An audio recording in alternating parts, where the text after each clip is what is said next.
बहू तुम होती कौन हो मेरी बेटी की बराबरी करने वाली। दित्या बेटा अपने भाई की शादी में कम से कम 15 दिन पहले आ जाना। बहन के आने से भाई की शादी में रौनक पता चलेगी, वरना तो सन्नाटा पसरा रहेगा। मुनि जी ने लैपटॉप से वीडियो कॉल पर अपनी बेटी दित्या से बड़े लाड प्यार में हुलसते हुए कहा, अरे दीदी आप इतने दिन पहले आकर क्या करेंगी। आप यहाँ आ जाएगी तो घर के काम कौन करेगा। मुनि जी की बातें सुनकर उनकी अंजलि बहू ने उनके हाथ से फ़ोन लेकर अपनी ननद से कहा, तुम्हें तमीज़ नहीं है अपनी ननद से बात करने की, और तुम कौन होती हो मेरी बेटी से इस तरह कहने वाली। बहन अपने भाई की शादी में नहीं आएगी तो कौन आएगा।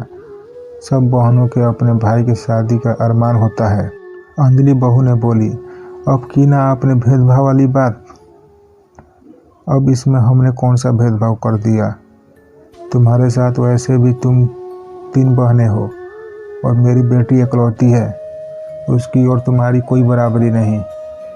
मेरी बेटी की किस्मत तो ससुराल मायके दोनों तरफ से बहुत अच्छी है, तुम्हारी तो किस्मत हर जगह से खराब है। आप शायद भूल गई हैं, लेकिन मैं नहीं भूली हूँ।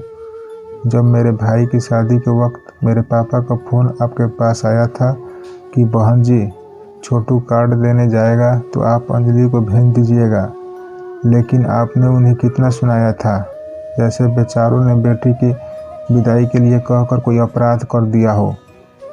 अभी भाई के शादी में बुलाने के लिए फ़ोन नहीं करते तो भी आप जीना दुश्वार कर देती, और कर दिया तो भी आप उन्हें सुना रही थी।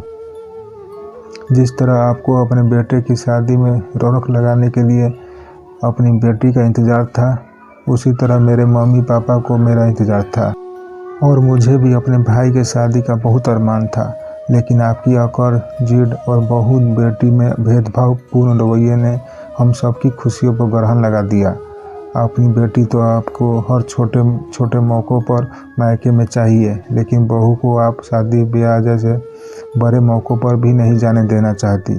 कहते हुए अंजलि काफ़ी गुस्से में थी। इधर मुनि जी को अपने कहे गए शब्द याद आ गए कि उन्होंने किस तरह अंजलि के पापा का अपमान किया था। तुम लोगों को अकल है या नहीं, जो अंजलि को 8 दिन पहले ले जाने की बात कर रहे हो। वो चली जाएगी तो यहाँ घर के काम कौन करेगा।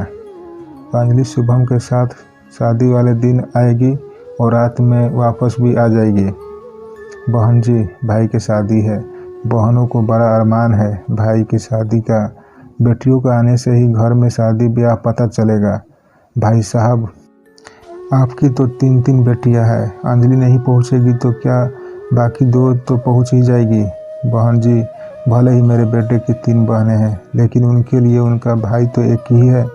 खैर जैसी आपकी मर्जी। कहते हुए मायूसी से फ़ोन रख दिया। वो ये सब सोच ही रही थी कि तभी एकदम से मुनि जी का फ़ोन बजा। उठाया तो दित्या के सासू माँ थी।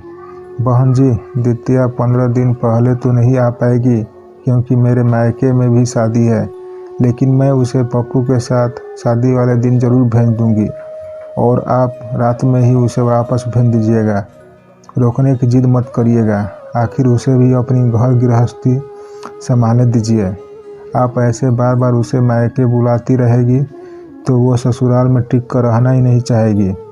वैसे भी हमने देखा है अंजलि तो मायके जाती ही नहीं है, तो फिर जैसे आप बहू को रोक कर रखती हैं, वैसे ही अब हम भी अपनी बहू को ज़्यादा नहीं भेज पाएंगे। दित्या के सासू माँ की बातें सुनकर मुनि जी को अपने किए पर बड़ा ही अफसोस हुआ। उस समय वो तो बड़ी खुश हो रही थी कि उन्होंने अपनी बहू को उसके भाई के शादी में पहले से जाने से रोककर बहुत अच्छा किया, लेकिन आज पता चला कि किसी का दिल दुखाकर किसी का कभी भला नहीं होता। उन्होंने अंजलि और उसके मायके वाले का दिल दुखाया था, आज खुद उनका और उनकी बेटी का दिल दुखा। अब कोई भेदभाव नहीं, सारा हिसाब बराबर हो गया। दोस्तों आपको मेरी ये कहानी कैसी लगी कृपया कमेंट करके बताइएगा, और चैनल को सब्सक्राइब कर लीजिएगा। Bye bye.